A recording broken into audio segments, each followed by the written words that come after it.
Hello everyone. आज का हमारा सवाल है, in which of the following molecules are all the bonds not equal. तो यहाँ पे आपको बताना है कि किस मॉलिक्यूल्स में सारे बॉन्ड इक्वल नहीं होंगे। तो सारे बॉन्ड इक्वल नहीं होंगे तो इसके लिए तो हमें सबसे पहले इनका स्ट्रक्चर बनाना पड़ेगा और फिर देखना पड़ेगा कि कहाँ पे बॉन्ड्स इक्वल होंगे कहाँ पे नहीं होंगे। तो सबसे पहले हम स्टार्ट करते हैं ClF3 से। तो देखिए स्ट्रक्चर बनाने के लिए हम लोग क्या करते हैं ना, अब देखिए स्ट्रक्चर जो शेप हम बनाते हैं सबके अलग अलग मेथड हो सकते हैं, ठीक है ना। तो आप जो भी मेथड यूज करते हो शेप बतलाने के लिए, स्ट्रक्चर बताने के लिए आप करो, लेकिन फाइनली जो स्ट्रक्चर बनेगा वो सभी का सेम बनता है, ठीक है ना। सेम बनना चाहिए, सेम नहीं बन रहा मीन्स आप कहीं गलती कर रहे हो, ठीक है। तो इलेक्ट्रॉन पे जैसे ClF3 के स्ट्रक्चर की हम बात करें तो आप यहाँ पे सबसे पहले जो मेरा मेथड है जो मैं फॉलो करता हूँ और जो मैं अपने बच्चों को बोलता हूँ फॉलो करने के लिए, जो सबसे मुझे ईजी लगता है, तो इलेक्ट्रॉन पेयर सबसे पहले निकालते हैं। इलेक्ट्रॉन पेयर क्लोरीन के पास वैलेंस इलेक्ट्रॉन होता है 7, अदर आइटम 3 हो, 7 + 3 10, 10/2 5, तो इलेक्ट्रॉन पेयर 5 आ जाता है, ठीक है। तो जो मैं इलेक्ट्रॉन फार्मूला यूज करता है इलेक्ट्रॉन पेयर निकालने के लिए वो मैं बता दे रहा हूँ शॉर्ट में। ये होता है नंबर ऑफ इलेक्ट्रॉन्स ऑन, ये number of valence electron on central atom plus number of other atom, या OA का मतलब अदर एटम है, एक्सेप्ट ऑक्सीजन। एक्सेप्ट ऑक्सीजन अब प्लस माइनस चार्जेस, यदि कहीं प्लस चार्ज है, पॉजिटिव चार्ज है तो माइनस साइन यूज कर लेते हैं, और नेगेटिव चार्ज है तो प्लस साइन यूज कर लेते हैं, और होल डिवाइडेड बाय, ये फॉर्मूला यूज करते हैं। फिर इसके बाद हम बॉन्ड पेयर निकालते हैं। बॉन्ड पेयर निकालते हैं नंबर ऑफ अदर एटम से। तो जितने भी अदर एटम इसमें आप इंक्लूड कर सकते हो ऑक्सीजन को, बिल्कुल इसमें ऑक्सीजन इंक्लूड करना है, कर नहीं सकते करना ही है। और लोन पेयर हो जाएगा जो आपका बच जाएगा, electron pair minus bond pair कर दो, क्योंकि इलेक्ट्रॉन पेयर में तो bond pair plus lone pair दोनों आ जाता है, ठीक है। तो मैं ये फॉर्मूला यूज करता हूँ इलेक्ट्रॉन पेयर निकालने के लिए, फिर बॉन्ड पेयर फिर लोन पेयर, इस बेसिस पर हम स्ट्रक्चर शेप बता सकते हैं।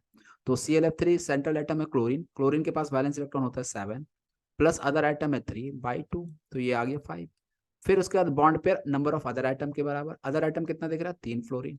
और इसके बाद हम बात करते हैं लोन पेयर, तो लोन पेयर आपका कितना हो जाएगा, तो electron pair minus bond bond pair कर दो, तो 5 - 3 2, तो इलेक्ट्रॉन पेयर 5 लोन पेयर 2 आ गया। तो ऐसे में इसका स्ट्रक्चर बनेगा वो आपका कुछ ऐसा बनता है। ये सीसॉ स्ट्रक्चर होता है, ये आपका ClF3 का स्ट्रक्चर है, जिसमें ये आपका एक इक्वेटोरियल प्लेन कहलाता है और ये ऊपर नीचे वाला एक्सियल प्लेन कहलाता है। और खास बात जो यहाँ पे ये होता है ना, कि जो इक्वेटोरियल प्लेन के जो बॉन्ड्स होते हैं और जो एक्सियल्स के होते हैं वो बॉन्ड इक्वल लेंथ के नहीं होते, क्योंकि ये एक्सियल है, यहाँ पे एंगल 90 डिग्री है, लेकिन और यहाँ पे भी एंगल क्या है 90 डिग्री है, जबकि यहाँ पे लोन ये जो बॉन्ड पेयर है लोन पेयर के साथ वो 120 एंगल बना रहा है। तो इसलिए यहाँ पे बॉन्ड क्या होंगे, डिफरेंट होंगे। एक्सियल का और इक्वेटोरियल का बॉन्ड लेंथ डिफरेंट होता है, ये आपको पता होनी चाहिए, ठीक है।